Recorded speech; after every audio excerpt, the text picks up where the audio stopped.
Okay, so I'm going to talk about The Lightning Thief by Riordan, and it is about a 12-year-old boy named Percy Jackson who is in 6th grade.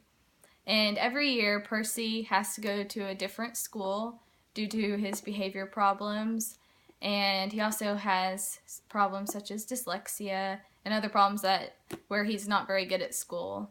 And at his new school, he has a friend named Grover, and he also has a teacher he really likes named Mr. Brunner.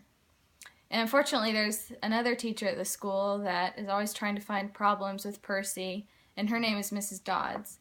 And on one occasion, they were at a field trip at a museum, and there was a bully who was all of a sudden sucked into the fountain by the water, and she blamed it on Percy. And so Mrs. Dodds comes over and takes Percy aside and brings him into the museum, and all of a sudden she turns into a monster and tries to come after Percy. And Mr. Brunner appears out of nowhere and throws Percy a sword, and he takes it and immediately kills the monster. And he turns around to look for Mr. Brunner, and Mr. Brunner is gone, not to be seen. And so Percy goes outside trying to find out what just happened.